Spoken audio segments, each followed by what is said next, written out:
Welcome, everyone, to another episode of Brandon Sanderfans with Ben and Sam. I'm Ben with my best friend Sam. How are you, Sam? I'm good, Ben. This is Sam, as Ben said, and I'm here too. How's everyone? Are you all good?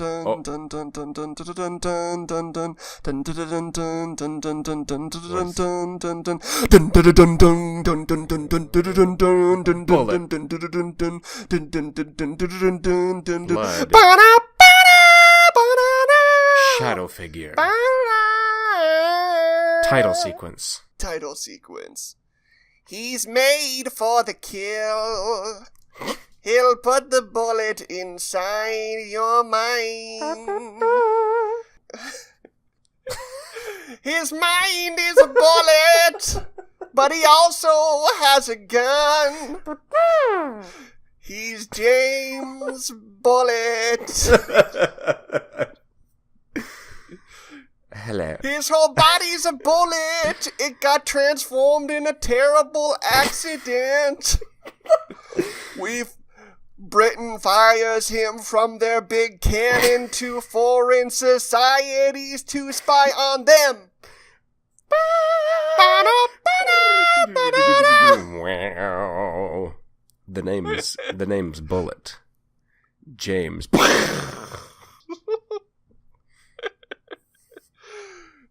This is our new podcast. It's called James Bullet and the Comeback Kid. Yeah, that is actually we're workshopping because Sam and I were contracted to make the title sequence for the new James Bond movie. It's no big deal, like everyone gets to do them, but we thought we'd do something a little bit different. The title of the movie is James Bond, Full Metal James.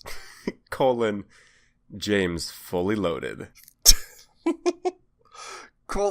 Bond Re-Jamesed.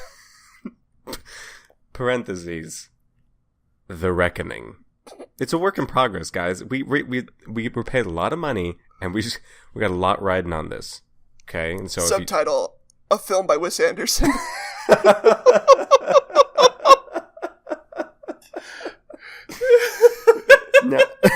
No, what's great That'd be about amazing if in another decade, or another century maybe, where like they're still making James Bond movies, but they're just like, yeah, we're just gonna make this one. We're gonna make this one just a mockumentary, just like the Office style mockumentary of James Bond, just going around and doing his thing. Like it just goes full parody of itself. A la Wes Anderson, of course. Yes, Wes Anderson, the great mockumentarian. So there's people in slightly ridiculous suits. There are some pretty great setup shots. Mm-hmm. And there's the hint of at least 2 suicides. And of course, handwritten notes. Handwritten notes. A bird. There's definitely a bird too. There's a bird. At this point, if it's in a century, a very dead Jason Schwartzman will be in this. Anything, just a corpse. Just like, for some reason, they'll find a corpse. It'll be in a quirky way. And they'll literally dig up Jason Schwartzman's corpse just to do this bit. James Bullet will kill a guy, and it'll be a normal stunt actor before he gets shot, and then after he gets shot, it'd just be a very dead Jason Schwartzman. That bullet turned him really old and really gross. Put it back in the grave. His mind bullets will turn you old.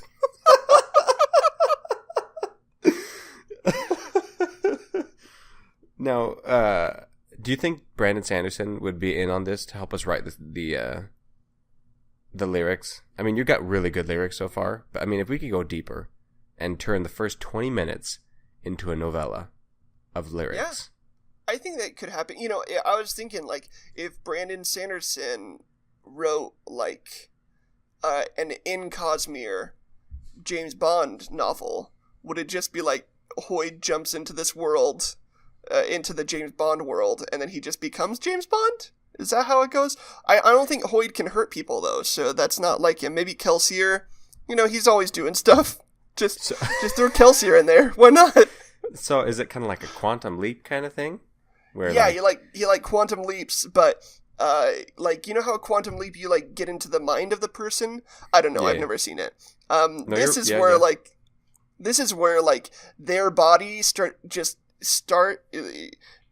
teleports into the body of the other character, and the other character's body just is pushed away explosively while while Kelsier is teleporting into James Bond's suit.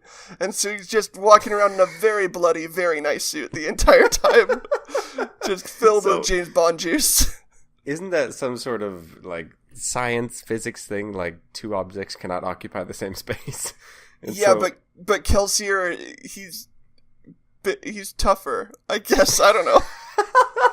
He's the one with the momentum, the temporal momentum. And so he just smooshes people from the inside. But somehow it just perfectly fits into their clothes. It could be any situation, any person, any size. Perfectly fits. I think Kelsier would fit in a James Bond suit. I think if anyone from the Brandon Sanderson catalog is going to fit in a James Bond suit, I think it's going to be Kelsier. I think Kelsier is he's like average height, or he is tall, so that might be an issue. But then we just get to see more of that calf baby, and that's what I like. Well, James Bond, as everyone knows, is famously anywhere between 5'1" and 5'2", and so I mean Kelsier is just going to be wearing some shorts. Mm-hmm. He'll be a James Bond tuxedo with shorts. And very impressive calves. Just healthy calves that he used to jump in the helicopters during the Vietnam War. Yes. and you can see those calves because, the British Army uniforms all have knickerbockers with leg garters. And so you just get a nice view of those gams every time they do something. Just like, oh man, who's that in plaid and a newsy cap? Oh, that's just the British Army. That's the British Army. There. Are they golfing or are they killing? Oh, they're killing today. Okay. They're killing. Oh, but they're killing with golf balls. This is very, very pleasant to watch. Tea. Oh, man. Tea. Sleep. Yeah, I'll just have an Earl Grey. Thank you. Hold the Knickerbocker. Sam, what do we really do on this podcast sometimes? Sometimes we talk about life. Talk about how we feel about certain vegetables, but mostly we talk about Brandon H. Sanderson. One of our the H stands for heck of a writer. I think it's important. It is heck of a writer. Got to bring that up. We talk about his books, his works, his words. Right now we are in the midst of Elantris, which is his first published novel. We did chapters 10 through 12. 10 through 12. We're not going to lie to you guys. We try to be upfront. When we talk serious, we get real close to the mic, and we let you know how things are. And at this point, we'd like to let you know that we don't have a ton to say about these chapters. You know what? But these chapters have a ton to say to you. That's why this week we're just going to read them straight to you, listener. And don't be confused if you hear just the audiobook of Michael Kramer doing it instead of us. I have very good Michael Kramer impression. Oh, wait, we can't? I'm sorry, one sec. We can't do that? We can't do the Michael... Apparently my impression is too good, and my lawyer right over here is telling me. My lawyer... is my dog panting heavily, telling me, no, we cannot do that. Because my impression is too much that they would actually think that I was just playing a recording of it. Isn't that crazy? And as we all know, if anything even sounds like an original recording, you can only play up to 7 seconds. I'm sorry? Yes. What was that? Sorry, just a second. My lawyer's talking. What? You? Oh, yeah. We can't do 7? 2 seconds. Is this 2 new? seconds. It turns out that... Sorry, 1 second. They just changed legislation twice in mid-sentence. We can play 1 second of any work that's not ours. That's crazy. Well, let me try something, and I'll see if I can do something like more than 1 second and see what happens. Okay. Yeah, I'll tell you what I want, what I really, really want. Oh, I couldn't do it more than a second. At 1 second mark, that stopped because my impression was too perfect.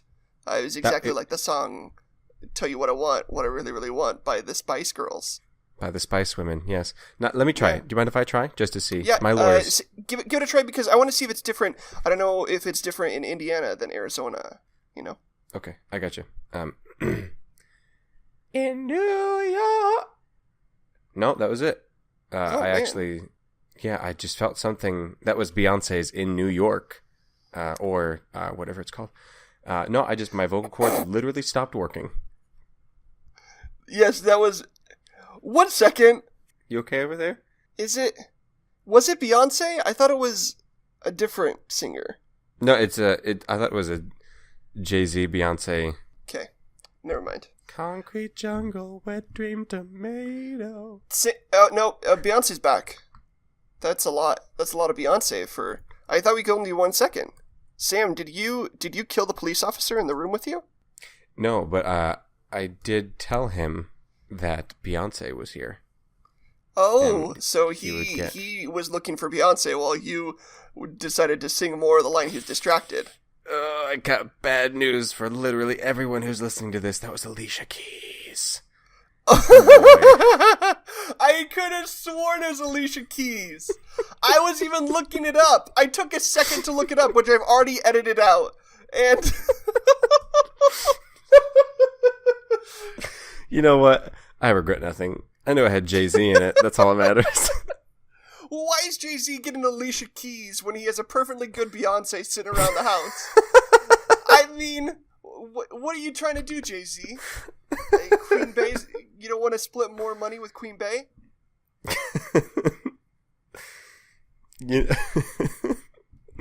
In any case, we've already been sued twice, so it doesn't matter. I wonder if Beyonce's really into Beyblade. Didn't she create Beyblade? It's impossible to say. Well, we've broken a lot of laws here today, guys. But you know who else has broken a lot of laws? Brandon Sanderson. And that's the laws of writing bad fiction. Because he doesn't do that. He writes great fiction. He should be arrested for writing good fiction with bad fiction laws. Go ahead, Ben. Yeah, he was actually arrested for speeding while writing. Because he wrote too fast. and like everyone says, like, who called the police on him?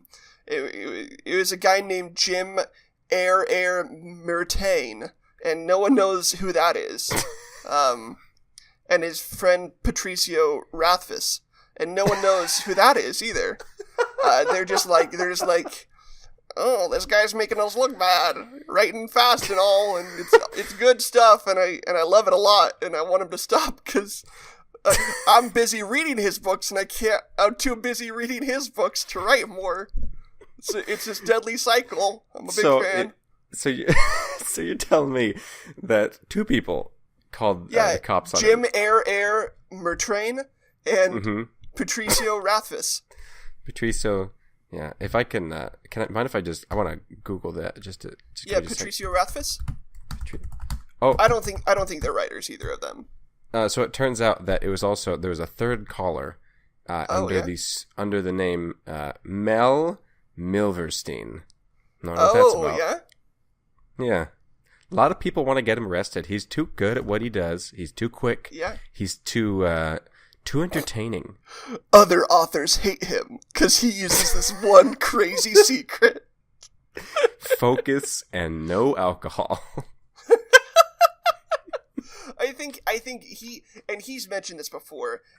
What makes him different as a writer is he has a very specific temperament. Writing for him is very much his career. It's very much what he does for a job, and his entire life he's been conditioned to work, steadily. Job. Not everyone has that temperament. Some people, they have, their own difficulties. They have family problems. They have health problems. They have mental health problems, and that's nothing to snuff at. They're still making art. If they're still at it, Yeah, still doing great things. But I think that the Patricio was a little bit. I think that he was Italian or something, and he was afraid that like. He would write so many books that everyone would have to learn English just to figure out what this mountain of books was all hiding the secrets of the mountain of books that he was writing. And so he's like, no, I like Italian a lot. I'm Patricio. That's what he said. Anyway. Meet me at the Olive Garden. Do you think that's Patricia loves the Olive Garden. Do you think that Brandon Sanderson's next book, or at least next series of book, is going to be called The Secret in the Hidden Mountain of Books? Yeah, and there'll only be one. And it'll be... It'll have a dust jacket just like any of his other books. We don't know which book it's gonna be, and it's literally we're not gonna be able to find it. Literally, never gonna be able to find it. And that's the big secret. You know, there's always gonna be a big secret down there at the bottom. It's like horror Tom Clancy said. What's that guy's name? Horror Tom Clancy? Stephen King. It's like that guy said. It's like Stephen King, horror Tom Clancy said, keep a little bit away for a secret day. He loved to rhyme. Mel Milverstein find him over that rhyme, but... Oh man, I miss horror Tom Clancy. I wish he'd read more books. I wish he'd make some movies. Oh, man. Oh, I wish he'd make a movie. I wish he'd make a movie called The Pork Howler that we could just watch with Mark McConaughey. McConaughey, am I right? Oh, jeez. Oh, boy. Well, you know, if it's horror Tom Clancy, it would have to star Idris Elba. Yeah, Elba. Yeah, I want to watch more of his golden eyes. Yes, golden eyes in one movie. So okay. So horror Tom Clancy distracted us, just horror like Tom he does Clancy in all of his great films and movies and books that he also writes. Like the one he wrote books. about the clown entitled The. Yeah, The is after us. I mean, it didn't seem scary at the time, but then I remembered my childhood, and I remembered that I was very scared of the letters T, H, and E all next to each other. And that made all the difference. When the T is capitalized, it's even worse. Ugh, shivers. I remembered when I watched The Shining. Ugh. Or the scariest part of that movie is trying to remember the name, am I right? What about The Pet Cemetery? Oh, no. Oh, jeez. Oh, I don't like that. I'm so glad they took away the in the wide release. You know, just was Pet Cemetery. I mean, I can handle that. I even like the part where the ghost dog peed on the ghost cat or whatever they did in that movie. I love that. But I was scared of the you know the capital THE. Just don't. Yeah. From now on, we should just refer to it as, that. I think that's more appropriate. I think that's more appropriate and gender neutral. Oh, so good call. That's a great point. I mean, who's to say? Could be anything. All of our horrors. My horror doesn't have a gender, and neither should yours. Everyone that is listening to this podcast is screaming, when are we going to get to the book? And the answer is right now. Let's jump on into it. If anyone's still listening to this, we're going to get to it. Don't you worry. Don't you worry. Right after this commercial message. James Bullet. The Bullet of James. Full Metal James Gasket. Directed and filmed by Wes Anderson. Oh, Master Bruce, there's nothing I wouldn't do for you, Master Bruce. I failed you. You trusted me. I failed you. I took it and I mucked it up.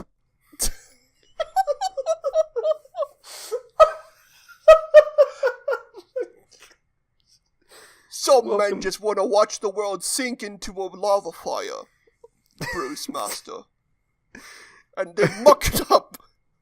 They muck it up. It reminds me of when I was in the army and we were being run around the forest with horror Tom Clancy. He was hunting us for sport, Master Bruce. Okay. All right.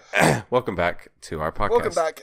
In chapter 10, we're back with Rodin, and we get a little bit more of his building, and he's trying to create a community among the people. So he actually saves 3 people all at once by basically throwing Galadin to the wolves. Not literal wolves, because there are no Elantrian wolves, because that would stink.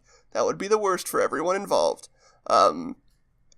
Well, there would be that one person who tamed them using, I don't know, beef jerky or people, physical submission.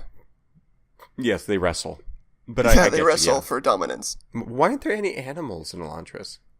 That's a question I want to know about. Well, obviously it's because animals don't get the road. Or if an animal gets the road, you just throw it in the river. I don't know. This is a feudal time. That's not what... I don't want that either, guys. That's not what I want. In these chapters, up until chapter 12... not my Elantris.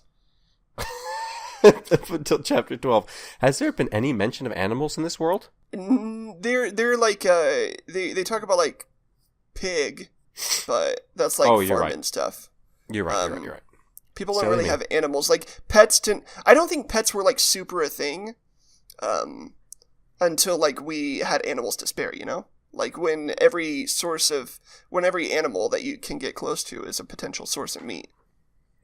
That kind of changes things. Like, when I lived in Mexico, people wouldn't eat dogs. Not anymore, but like a couple 100 years back, they would raise dogs like as cattle because dogs were domesticated. And so they raised like you've seen like the Mexican naked dogs, the Xolo Squinkles, and they would raise them for meat. Apparently they had pretty good meat, but they just don't do it anymore because, like, who eats dog? You can go down to the butcher shop and get pig. Sam, why are you laughing at my dead dogs? What was the name? What was the name of the dog? Was it? You said it was Xolo Squinkly? There's like a whole Aztec name to them, but what they call them is Xolo Squinkles. And there's like 4 X's and CH's in there. Like it's pretty nuts. It gets buck wild. So the name Xolo Squinkly is actually a lot better. It's a very cute name for a very ugly dog. I'm gonna ask for that to be my nickname, especially at work. At the gym, whenever someone asks you your name, what's your name? Squinkly, Xolo Squinkly. Squinkly, Xolo Squinkly. Hand me that 25-pounder. Xolo Squeak! Squeakly! Squeakly squeak! You know, in much like how dogs are no longer eaten, in France, they would eat gerbils by the handful, like popcorn chicken.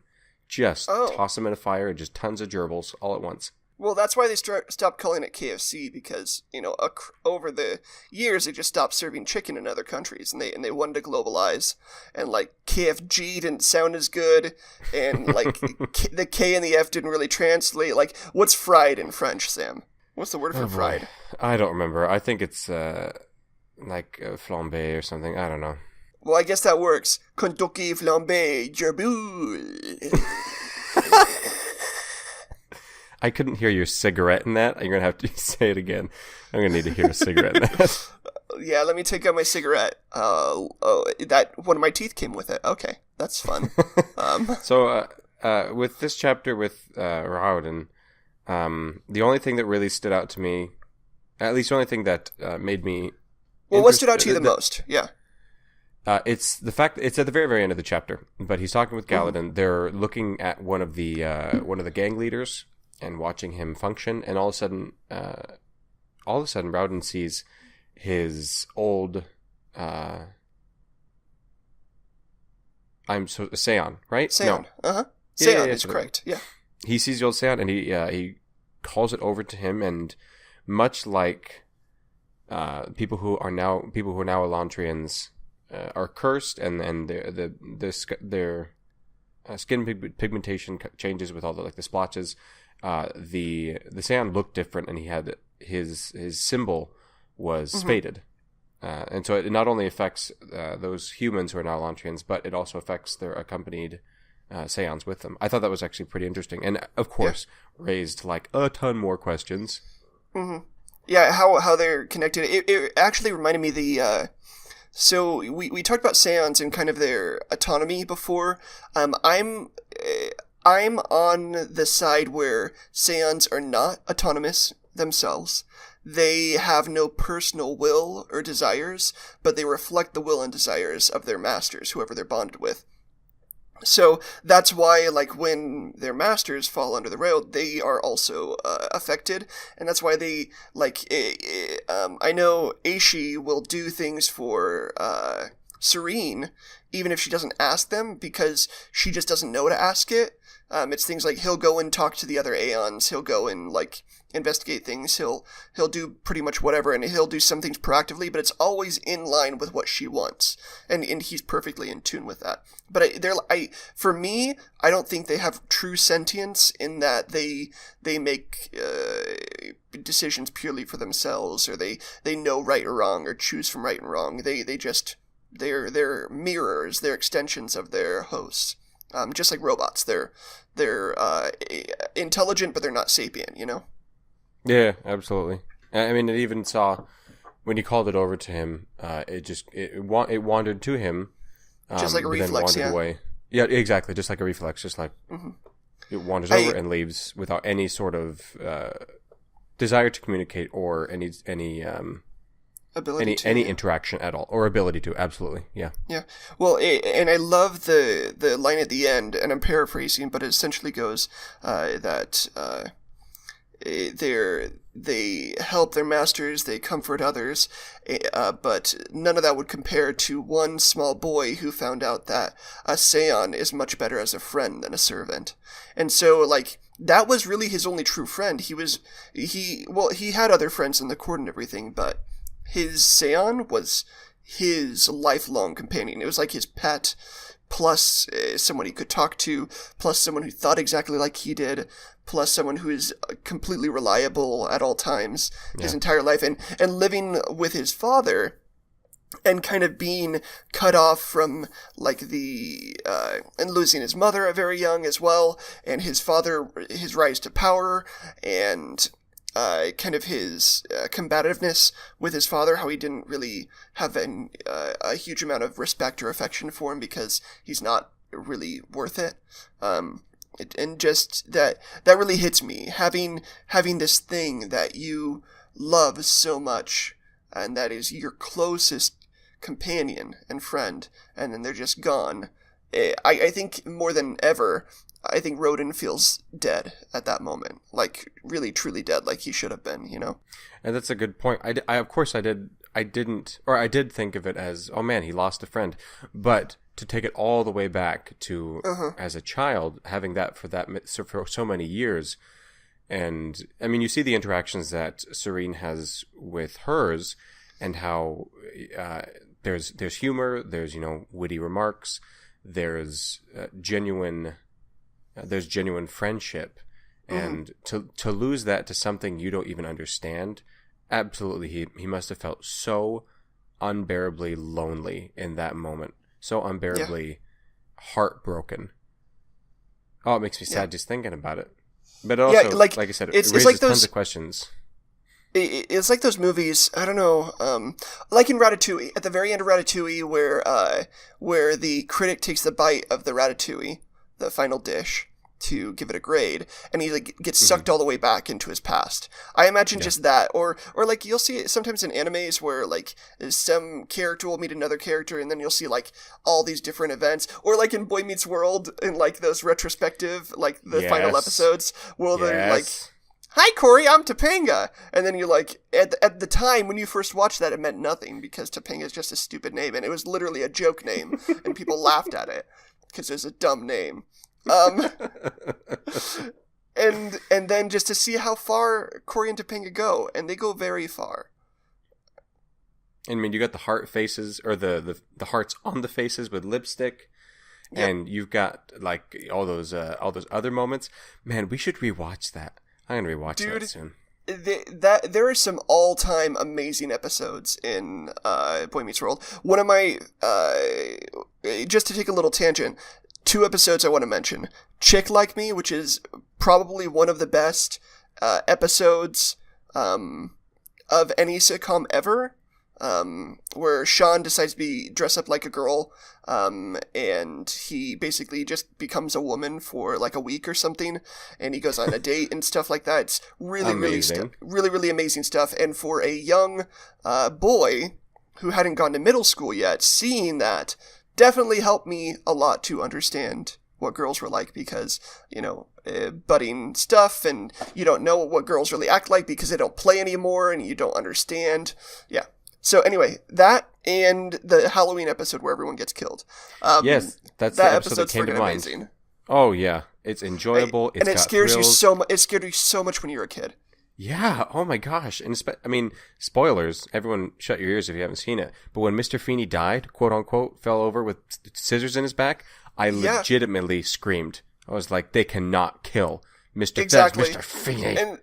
And we were so like naive at the time, where it's like no, what are they doing? That's crazy. Sorry, my dog just yawned in the weirdest way possible. I'm gonna try to boost it and see if I can put it right here. Not weird. Okay. Maybe a little. I don't know. It sounds like a big moist yawn. So yeah, that was the Raiden chapter. Going on to Serene's chapter, some really important plot stuff happens here. We meet a lot of characters that we're going to see a couple more times in this book, but I think the main one is the Duke and his interaction with Serene. So they meet at Uncle K's house, Uncle Kai, and they have some food, and the point is, all these guys really hate the way that Iadon is running stuff, and so they want a better way. They were meeting for the last time because they were meeting with Raiden before, maybe to support him for a claim for the throne instead. Right. But they're kind of falling apart, and they're not really gonna do the thing anymore. But then Serene comes in and suggests another way. There are two ways that I thought this was going to go, and I could have sworn in the moment that Serene was going to suggest that the different lords, the different noblemen, either give or loan their wealth to another one of the lords in like an accord, so that another man in the court would be richer than the king, even than Iadon, and then he would be able to have a play for the kingdom itself, and then be able to change things. Because Iadon's system basically is the richer you are, the more political power you have, which is pretty dumb, but that's the way you set it up. It's real broken. He's OP, yeah. OP, please patch. And this whole chapter, it was a little hard to get through just because of how wordy it was, but I keep comparing it to Mistborn in that by this time we've seen a ton of murder and some cool fights. And at this point in Elantris, we have a lot of exposition, which I love exposition. Don't get me wrong, and you need it. You got to have exposition to move to get to the bigger points. That's what if each of the characters in this book so far had murdered someone? How would that have happened? And who would they have murdered? Okay, so Raiden would have murdered one of the people who fought him or who tried to kill him or hurt him or take his food in the beginning. He would have led them over like a precarious place, and they fell and like got impaled or something, and like he's like one of those things like I get it. Serene would have had to defend herself against a hobo, and would have just a hobo, pushed him up against a pipe or stabbed him, and a bunch of steam would have popped out, and she would have been like, "Let off some steam, hobo." She's John McClane now. So, thank you. Yes. So Serene just John McClane's a hobo, and we're supposed to feel good about this. Well, I mean, the hobo was definitely trying to steal her dresses and her life. Whoa. So she was defending herself, okay. Ben. Come on. I'm going to take your dresses and your life. Whoa. Just throws himself at her. Let off some steam, hobo. Unky K would have poisoned somebody with his delicious food. Okay, I was thinking more of the main characters, but yes, let's go through every single character and just make them into a murderer. And finally, Hrathen would have just... I don't know. doing his sermon on the top of the latrine wall, would just pushed a bunch of people off. You're just like, not worthy, shove, not worthy, shove, not worthy, shove. Do you want to be in there? No, I don't. I really don't. Too bad, shove. Or anyway, the previous Yorn that was in the city, like when he goes on the boat to go back to his city, he just like lights it on fire as it's leaving the dock. He just pulls out a single arrow and shoots it. Just Viking funerals that whole boat. And right before the arrow he'd been hits, like secretly lacing the whole boat with some flammable materials and stuff. He's like, why? He'd been hollowing out all the boards and replacing them with hay. Why is this boat covered in gasoline? And why does it smell like more gasoline? There's so much gas. Is this boat made of gasoline? And then the arrow would have hit. Death. And then it literally just like, he shoots an arrow and it just literally just transforms into fire and it's gone. And I'm not saying, this is not to be any sort of disrespect to Mr. Sanderson, because he's very good at even the parts that are not filled with action. He's very good at not, what's the word? Not loitering. And by that, I mean, he doesn't, it's not boring. It doesn't linger in subjects that are not important or pertinent. Everything that happens in this chapter, though it is, a longer chapter, and though it is very full of discussion and full of ideas and whatnot, it moves forward. Yeah. It presents, solutions. It presents problems, and it just keeps moving forward. There's no point that I was just like, why are they still talking about this? Move on. But everything just kept moving on. Well, yeah, and so that kind of finishes off that chapter. The Duke and everyone else agree to her terms that they're going to give the land that the peasants work on to the peasants in exchange for them keeping 20% of everything they make and the rest going to the Lord. And she's like, just try it, and if it doesn't work, then you'll be no worse off than before because you're already in a bad position now. And if it succeeds, then you're going to be better off. So they agree. She has a bit of a tiff with the Duke. The Duke didn't want to agree right then, but she needed him to agree right then. There's some really interesting, kind of psychological and leadership stuff going on there. Really good for people that are into that. Then we go on to Raithrin, and we just go right into preaching, right? He's in the middle of a sermon. Yeah, he's got his sermon going, and then he's like, I'm done. I'm out of 5,000. He drops the mic. And then he drops the mic. And then, even before the mic hits the ground, Mr. D-Loft gets up there and it just lays down some sick beats. Yep. And just gets real sloppy with some rhymes. And just yells at everybody. Just screaming at everybody. Everyone loves it when you just scream at them. You just pick up a microphone and just yell right at their face. Especially when they're like, I want to talk to you about my God. And when you just start yelling that, everyone's into that. Everyone's down. So much. Everyone's down to clown then. Yeah, absolutely. But this part actually really interested me. I really like Crathen, and I really like his character, and I really like his motivations, and I really like basically everything this dude's about, because he's a great character. Yeah. And this part, I loved it because while he's giving his sermon, there's the inner monologue of, I've done these speeches so many times. It's all memorized. I know when to whisper. I know when to bring my voice up. I know when to incite cheers. I know when to have everyone look at each other and be like, shame on you. And then he sits down, and then D-Loft gets up, starts yelling, and he realizes that he's never really... He's been so perfect in his... in the carrying out of the message that he gives in of the sermons. He's perfect in that, down to the minute details. He's excellent. It's almost rote. He does not have... Yes, exactly. He does not have the fiery passion and the anger and the hatred and just that veritable flame that D-Loft has. And that dude gets, he cries about it. He gets up in arms about it. And even I loved it at the very end. He was like, as soon as he's done, he went and collapsed in one of the front pews. How dramatic is this guy? Jeez. He reminds me, he reminds me, and this is gonna, as soon as I say it, you're never gonna be able to imagine anything else, but it needs to be said. Uh-oh, okay. He's like Alex Jones, where he's just like, yeah,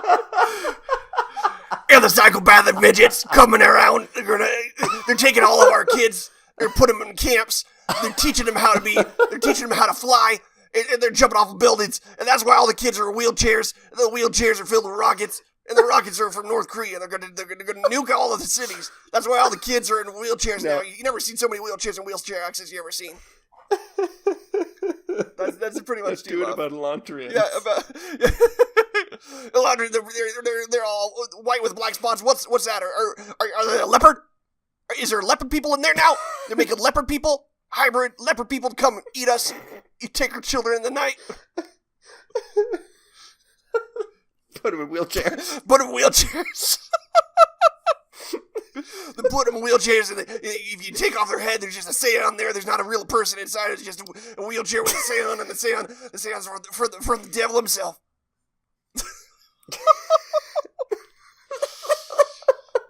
Now I can... Oh, I'm sweating too much. I need some pizza. Now everyone can join me in never looking at him the same again. Neither Alex Jones nor the T-Law. Alex Jones, you know, if they cast this movie, Alex Jones, I want to see Alex Jones like Paul Blart style, just in a movie. What if the next Paul Blart movie is Paul Blart versus Alex Jones? That'd be amazing. I don't know if I would. No, I'd watch that. Who am I kidding? Everyone I would watch that all day, every day. Stop being silly. Everyone would watch that. My microphone turned itself down from how loud I was speaking into it. I didn't even know I could do that. Alex Jones has to deal with that on the daily. Yeah. Well, there's one last thing that I want to touch on about these chapters. There's this whole suspense because Raytheon is going to go and get something secret, something that no one knows about, and he opens up a chest and opens up another chest, and there's a Seon inside. And just the dichotomy of how he thinks of the Seon and how Raiden thinks of his Seon are just two different worlds. There are just some things and some people that like literally look at things from a different planet. And that's how he looks at the Seon. He looks at it like means to an end, an absolutely evil thing that is only okay for him to use because the prophet of the religion, the Gorn has told him that he could, and that it's for the purpose of communication. I just thought it was such an interesting dichotomy. Like there's nothing about this Seon that's any different really from any other Seon. It seems like they're just the perfect servant. They're obedient. It's happy to stay in the box if it wants them to. It's happy to call the Gorn. Just it was a very interesting dichotomy. Like from Raytheon's like somber and like heartfelt thoughts and memories about playing and living and having his Seon as a companion, and then Raytheon's just absolute disdain for everything about it. But I did like how it was such a dirty little secret. You know, it was in that box that only he and the prophet knew how to open. It was basically he was the only one that knew that combination. And then when he opened it and it was like, "How may I help you?" He was like, "Shut your dirty mouth. I don't want to hear anything from you." Yeah. And I was just like, this makes me feel weird, but this is interesting. This is very interesting. Yeah. Yeah, it was very interesting. Like, and the thing is, like, and this is kind of what maybe leaned towards the Saiyans not having any will of their own. It doesn't respond in any way at all. Like, if Serene said that to Ashy, Ashy would respond in a different way because Ashy knows how Serene feels about him. This Saiyan is just like, right. Yeah, it knows what it is. They're all completely self-aware, but without the transcendence of it. They're just right. Action machines. There's no feel, not beyond what their hosts kind of feel. But anyway, those were the chapters. Anything else you want to add, Sam, before we duck out of the reading? Nope. I spit out my word vomit. It landed, and that is it. All right. Well, we're gonna make some magic. To finish her up here, I'm going to whip up a random noun, and using that random noun, Sam and I are going to make a brand new magic system for Brandon to use in one of his future books. He's actually already used a lot of them. I hear that a lot of his new books are going to have a lot of our magic systems in it. Hotel magic. Oh, wow. That's good. Yes. Shark magic is going to be in there. So very, very interesting. We're very excited about that. Not asking for, any residuals or anything, Brandon. Just that you do give us something. Wink! All right, let's generate... I would be very happy if he would just tell me he's proud of me. I was leaning more towards either have another kid and name it after me, or rename one of your current kids after me. I don't want it to be a pet because pets die. I'd rather be a kid because they live forever. Children don't die. Sam, do not tell me that children die. Don't break that for me.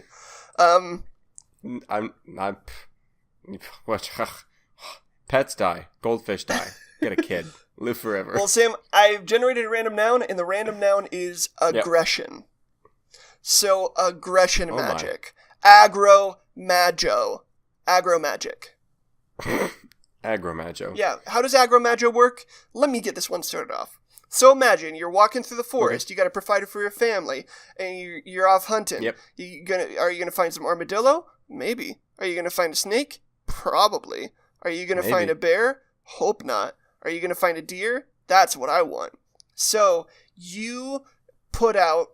Each animal has a different aggro frequency, So, when you're mad that the service isn't as good as it was the last time you came into a store, or last time, everyone treated you awesome, and this time they're just kind of meh, and it just kind of gets you upset. That's, for squirrels. That level of aggro frequency, squirrels are really attracted to.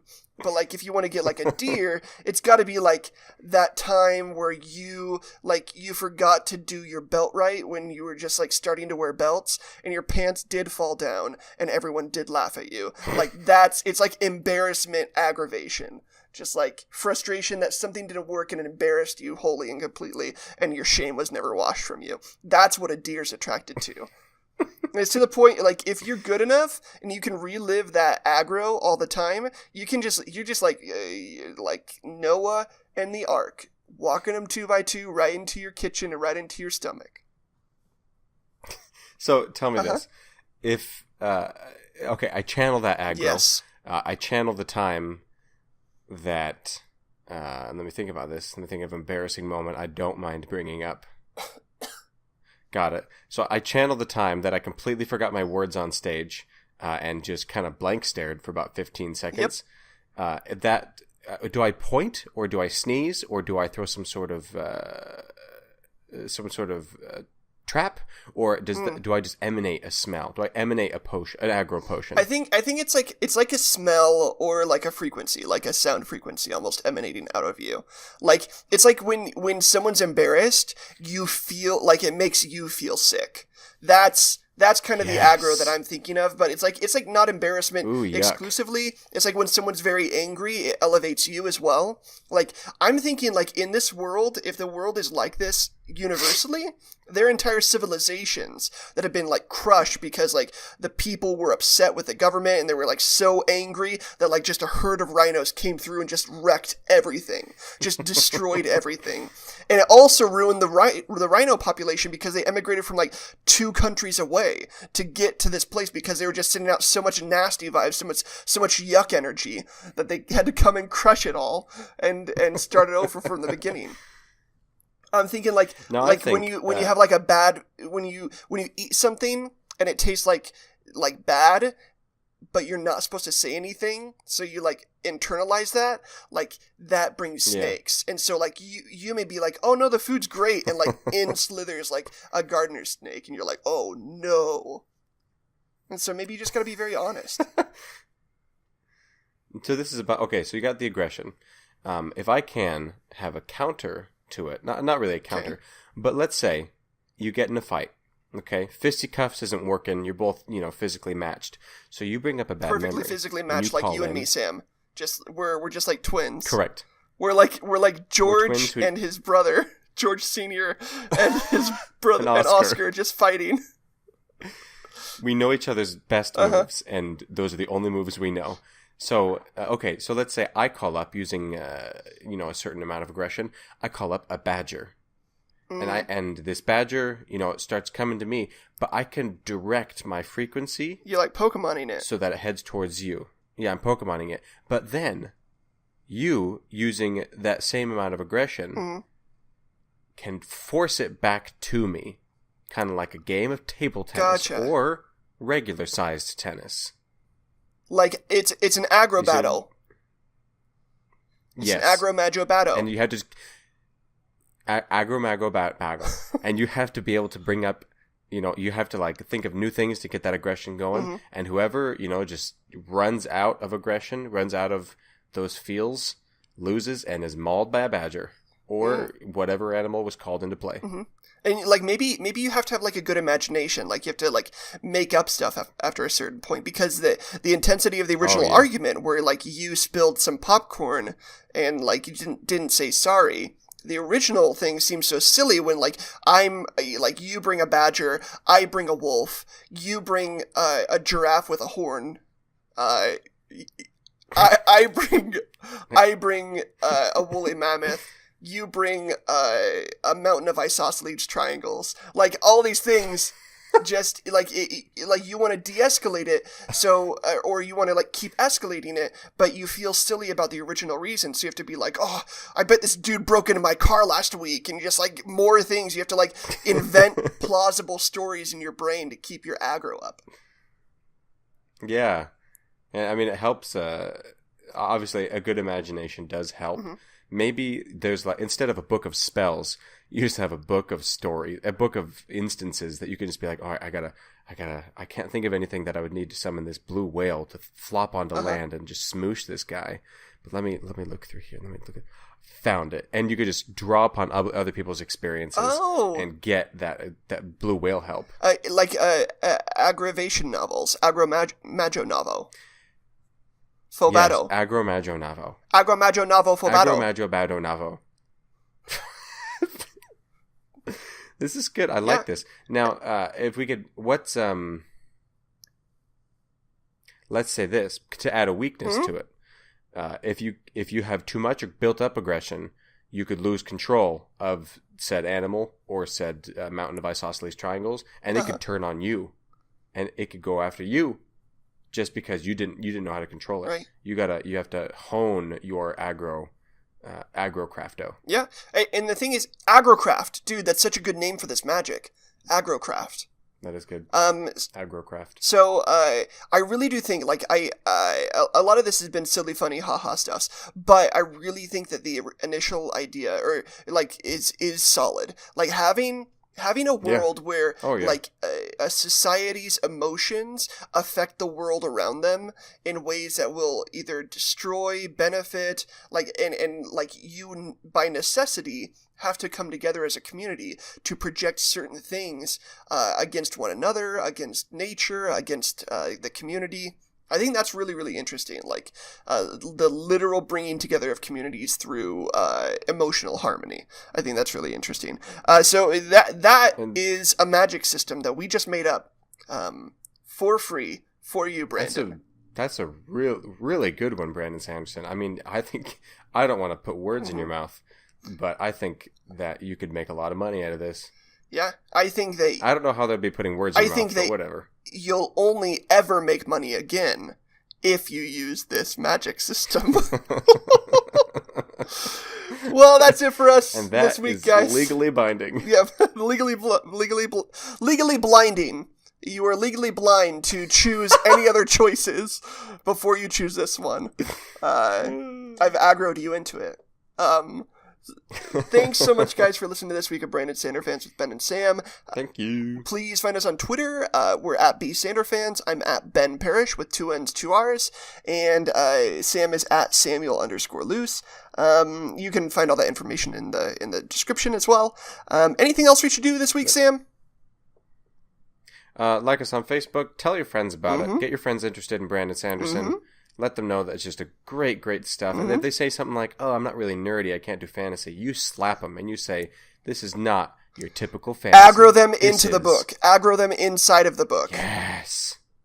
Yes, aggro craft them to love this stuff. Yep. Well, perfect. Thanks you guys so much for listening to this week of Brandon Sanderfans with Ben and Sam.